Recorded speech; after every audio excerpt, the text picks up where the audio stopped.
Hi friends, అందరూ ఎలా ఉన్నారు? నేనైతే బాగున్నానండి. మీరు కూడా బాగుండాలని మనస్ఫూర్తిగా కోరుకుంటున్నాను. ఇంకొక విషయం ఏంటంటే, ఇవాళ వీడియో వచ్చేసి బిగ్ బాస్ వీడియోనేనండి. అంటే నాకు నచ్చినటువంటి కొంతమంది నా ఫేవరెట్ కంటెస్టెంట్స్ గురించి మాత్రమే చెబుతున్నాను. నేను అందరి గురించి అయితే చెప్పట్లేదండి. మొన్న ఫస్ట్ వచ్చేసి నేను చెప్పింది అభిజిత్, నెక్స్ట్ వచ్చేసి బిందు మాధవి గారు, తర్వాత వచ్చేసి కౌశల్. అంటే బిగ్ బాస్ చరిత్రలో ఒక ఆర్మీ అయితే కౌశల్ గారండి. అది నో డౌట్ అనమాట. అంటే ఒక ఆర్మీ అనేది ఫాలో అవ్వడం ఒక బిగ్ బాస్ కంటెస్టెంట్కి తెలుగు బిగ్ బాస్ చరిత్రలోనే మొట్టమొదటిసారి ఆ విధంగా ఫ్యాన్ ఫాలోయింగ్ అనేది కౌశల్ గారికి అయితే వచ్చింది. ఇంకోటి ఏంటంటే అక్కడ అసలు కౌశల్ గారు, నేను ఫస్ట్ బిగ్ బాస్ 2 మొత్తం చూశానండి. బిగ్ బాస్ 1 నేను సరిగ్గా చూడలేదనమాట. కొన్ని ఎపిసోడ్స్ చూడలేదు. బిగ్ బాస్ 2 మాత్రం నా ఫేవరెట్ సీజన్ కూడా అండి అది. నాకు బాగా నచ్చిన సీజన్ కూడా. అయితే ఆ సీజన్లో వచ్చేసి క్యాండిడేట్స్ కూడా భలే, అసలు మామూలు క్యాండిడేట్స్ కాదనమాట. అందరూ కూడా చెప్పుకోదగ్గ క్యాండిడేట్స్. భాను కానీ, తేజస్వి కానీ, తనీష్ కానీ, సామ్రాట్ కానీ, గీతామాధురి కానీ, నెక్స్ట్ ప్రియా గారు కానీ, ప్రియా గారు, దీప్తి గారు కానీ, నెక్స్ట్ ఇలా చాలా కంటెస్టెంట్స్ అయితే ఉన్నారన్నమాట. నెక్స్ట్ గణేష్ అన్న, కామన్ మ్యాన్ వచ్చి నూతన్ నాయుడు గారు, వీళ్ళందరూ ఉన్నారనమాట. అయితే నేను చెప్పదలుచుకుంది ఏంటంటే, ఫస్ట్లో కిరీటి అసలు కౌశల్ గారు ఫస్ట్ విన్ అవ్వడానికి బీజం వేసిందే, పునాది నాటిందే కిరీటి గారు అనమాట. అదేలాగంటే ఫస్ట్ 2 వీక్స్ అసలు కౌశల్ గారు రేస్లో లేరండి. అసలు ఎలిమినేట్ అయిపోతారు, 3 వీక్స్ 2 వీక్స్ ఉండి వెళ్ళిపోతారు అనుకున్న క్యాండిడేట్ అనమాట కౌశల్ గారు. కానీ కౌశల్ గారికి ఎలా వచ్చిందంటే ఫేమ్, థర్డ్ వీక్లో నామినేషన్ ప్రాసెస్ వచ్చింది. అలాంటి ప్రాసెస్ వచ్చినప్పుడు అక్కడ ఒక్కొక్కరు ఒక్కోటి చేయొచ్చు అనమాట. కెప్టెన్ టాస్క్ అలాంటివి వచ్చినప్పుడు ఏంటంటే, కెప్టెన్ టాస్క్ అలాంటివి వచ్చినప్పుడు ఏం చేయాలంటే, అక్కడ కౌశల్ గారు ఒక స్టాండ్ లాంటిది ఉంటే అక్కడ నిలబడే ఉంటారు మొత్తానికి. అయితే అతన్ని అక్కడి నుంచి ఎల్లగొట్టాలనుకున్నప్పుడు వీళ్ళు చేసింది ఏంటంటే, మానవత్వం లేకుండా ప్రవర్తించారనమాట. అది చూసి ఆడియన్స్కి బాగా టచ్ అయిపోయింది హార్ట్కి. ఇంకా ఫ్యాన్ ఫాలోయింగ్ ఇక్కడి నుంచి అమాంతం అలా పెరిగిపోయిందనమాట. ఇంకా అప్పటి నుంచి రాజులాగా కిరీటం పెట్టేశారనమాట కౌశల్ గారికి. ఇంకా కిరీటం తీయడం అనేది విన్నర్ని చేసినంత వరకు కూడా కిందికి దిగలేదనమాట కిరీటం. అలా చేసిన ఘనత అనేది కిరీటి గారికి దగ్గుంది. కిరీటి అన్న పేరుతో కిరీటం పెట్టేశారనమాట కౌశల్ గారికి. ఎలా అంటే నిమ్మకాయ పిండారండి, కళ్ళ దగ్గర నిమ్మకాయ పిండడం అనేది జరిగింది. నెక్స్ట్ పసుపు కొట్టారు. ఎవరు, భాను గారు అయితే పసుపు కొట్టారు. నెక్స్ట్ తేజస్వి, వీళ్ళందరూ ఫోమ్ కొట్టారు. అసలు చాలా రకాలుగా ఇబ్బంది పెట్టారనమాట. కానీ ఎక్కడా కూడా పేషెన్స్ అనేది కోల్పోలేదు. చూసే వాళ్ళకి అరే ఏంట్రా నాయన ఇలా చేస్తున్నారు, ఎంత దారుణంగా చేస్తున్నారు ఒక మనిషిని అనే సింపతి క్రియేట్ చేసింది మాత్రం ఆ ఎపిసోడ్ అనమాట. ఇంకా దాని తర్వాత కిరీటి గారు అన్నారంటే, మీ వల్ల చాలా వాళ్ళకి లేడీస్కి ప్రాబ్లం అవుతుందంటే, అక్కడ కౌశల్ గారు మొదలుపెట్టారని నా వల్ల ఎవరికి ప్రాబ్లం అవుతుంది అని, మీకు ప్రాబ్లం అవుతుందా, మీకు ప్రాబ్లం అవుతుందని అందరితో వదిలిపెట్టలేదనమాట. అందరినీ అడిగారు లేడీస్ని. అక్కడ వచ్చి భాను, తేజస్వి వీళ్ళిద్దరు చెప్పినట్లు ఉన్నారు, మాకు ప్రాబ్లం ఉంది కొంచెం అన్నట్లు.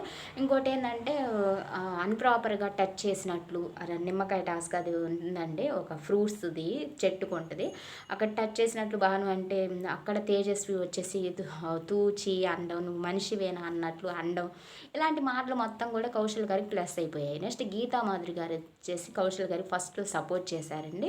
కొన్ని విషయాల దగ్గర కౌశల్ గారికి సపోర్ట్ చేయడం అనేది నాకు చాలా బాగా అనిపించింది గీతామాధురి గారు. నెక్స్ట్ వచ్చేసి ఇవన్నీ ప్లస్ అయిపోయిన తర్వాత ఏది మాట్లాడినా టక్కున వచ్చేస్తున్నారనమాట కౌశల్ గారి మీద. అది జనాలకు నచ్చలేదు. ఎందుకంటే ఎవరినైనా ఒకరిని ఒంటరిగా చేసి ఎవరు లేనట్లు చేసి టార్గెట్ చేస్తారో వాళ్ళు ఖచ్చితంగా విన్ అవుతారు బిగ్ బాస్లో. కాబట్టి కౌశల్ గారికి అది బాగా ప్లస్ అయింది. అదేంటంటే ఫుడ్ దగ్గర కూడా తేజస్వి సిగ్గు లేకుండా పెట్టుకొని తింటారు అనే ఒక మాట అన్నదనమాట. అక్కడ కూడా చాలా హర్ట్ అయ్యారు కౌశల్ గారు. నెక్స్ట్ వచ్చేసి ఇంకో విషయం చెప్పాలనుకో, ఫుడ్ దగ్గర నెక్స్ట్ నేను మాట్లాడితే వేరే వాళ్ళు మాట్లాడితే ఏమి ఉండదు, నేను మాట్లాడితే మాత్రం ఒక 10 మంది కుక్కల్లాగా వచ్చి నా మీద పడిపోతారు అనే వర్డ్ యూజ్ చేశారు కౌశల్ గారు. అది తప్పే అనుకోండి. కానీ నాని గారు కూడా హోస్టింగ్ భలే చేశారండి. అక్కడ కుక్కల్లాగా పడిపోతారు అనేదాన్ని సమర్థించారు. ఎందుకంటే చూసే వాళ్ళకి కూడా అలానే ఉంది. నువ్వేం తప్పు గిల్టీ ఫీల్ అవ్వద్దు అంటే అప్పటికి కౌశల్ గారు కొంచెం కవర్ చేసుకోవడానికి ట్రై చేశారనమాట. నేను ఆ ఉద్దేశంతో అనేది అలాగ వస్తున్నారు నా మీద కన్నాను. బయట అయితే ఇంకో రకంగా ఉండేది, ఈ మాట బయట అంటే అన్నట్లు తనీష్ గారు వార్నింగ్ ఇవ్వడం. ఎవరు కుక్కల్లాగా వచ్చేదంటే 10 మంది మీద పడిపోతారు నా మీద అంటే నిజంగానే చూసే వాళ్ళకి కూడా అలానే ఉంది. మీరు అనడంలో కూడా తప్పు లేదని నాని గారు అన్నారనమాట. చాలా బాగా అనిపించింది. నెక్స్ట్ వచ్చేసి ఇక్కడ అంతా కపట నాటకం జరుగుతుంది, మీ ముందు బాగానే ఉంటున్నారు, ఒక గ్రూప్ అయిపోతున్నారు అంటే ఎవరైతే కలవట్లేదో వాళ్ళని బాగా టార్గెట్ చేస్తున్నారు ఒక 10 మంది కలిసి అన్నట్లు కౌశల్ గారు ఉన్నట్లు చెప్పారనమాట. స్ట్రైట్ ఫార్వర్డ్నెస్ అనేది కూడా జనానికి నచ్చింది. అదేవిధంగా ఒక టాస్క్ ఉంటుందండి, ఇలా ఆపుకోవాలన్నమాట. అన్ని చిన్న చిన్న బాక్సులు ఉంటాయి, అక్కడ ఆపుకునేటప్పుడు భలే టార్గెట్ చేశారండి. తనీష్, సామ్రాట్, తేజస్వి, అసలు భాను కొట్టే అసలు కొన్ని అయితే ఫేస్కి మామూలుగా తగలలేదనమాట. అక్కడ వచ్చేసి రోల్ రైడర్కి నెక్స్ట్ కౌశల్ గారికి జరిగింది ఆ టాస్క్ వచ్చేసి. అసలు కొట్టేటప్పుడు ఫేస్కి, ముక్కుకి అన్నిటికీ తగులుతున్నాయి బాల్స్ అయితే. కానీ అక్కడ ఎక్కడ సహనం కోల్పోలేదనమాట. గేమ్ లాగే చూశారు కౌశల్ గారు, అందుకే విన్ అయ్యారు. నెక్స్ట్ ఒక ఆర్మీ, ఒక సునామీ అనమాట. ఇంకా సునామీని ఎవ్వరు కూడా ఆపలేకపోయారు. ప్రకృతి కనుక విధ్వంసం సృష్టిస్తే ఎలా ఉంటుందో, మనం ఒక ప్రకృతి ఏందంటే ఒక్కసారి విరుచుకుపడితే ఎలా ఉంటుందో ఎవరు ఆపలేదు దాన్ని. అలా ఇక్కడ కౌశల్ గారిని ఎవ్వరూ ఆపలేకపోయారండి. మొత్తానికి చేసుకుంది మొత్తం కూడా తనీషు వీళ్ళ బ్యాచ్ మొత్తం అలా చేశారనమాట. అలా చేయడం వల్ల, టార్గెట్ చేయడం వల్ల తను ఒక రేంజ్లోకి వెళ్ళిపోయాడు అనమాట. ఆ రేంజ్లోకి వెళ్ళిపోయినాక ఇంకా దెంపడం ఎవరి వల్ల కాలేదు. ఫ్యాన్స్ అయితే ఒక ఆర్మీ అనమాట. అప్పట్లో కౌశల్ ఆర్మీ అంటే అసలు ఆ రేంజ్లో రెస్పాండ్ అయితే ఎవ్వరికి రాలేదు. ఏ కంటెస్టెంట్స్కి ఒక ఆర్మీ ఫామ్ అవ్వడం అనేది తెలుగు బిగ్ బాస్ చరిత్రలోనే కౌశల్తో అనమాట మొట్టమొదటిసారి.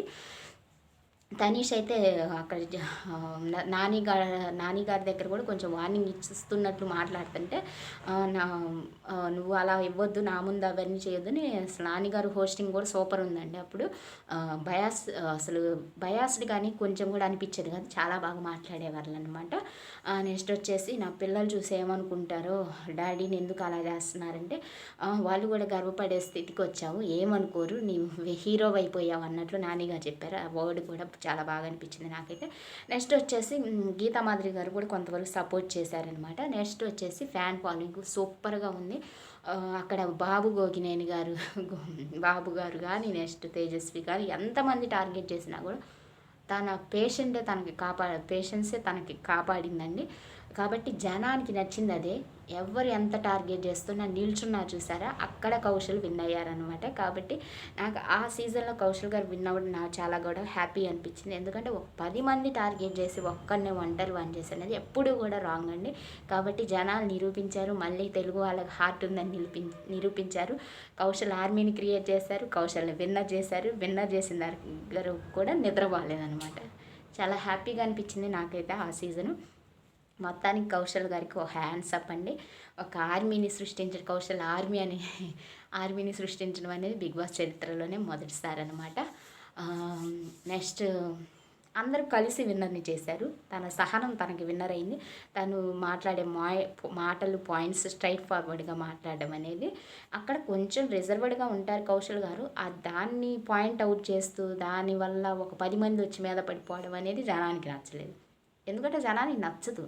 ఇప్పుడు మంచే ఉంటుంది, చెడే ఉంటుందండి. మంచిని ఎప్పటికైనా మంచి అనుకుంటారు. కాబట్టి ఇలా మీద పడిపోవడం అనేది వాళ్ళకి జనానికి నచ్చలేదు. కాబట్టి ఆటోమేటిక్గా కౌశల్ గారిని విన్నర్ చేశారు.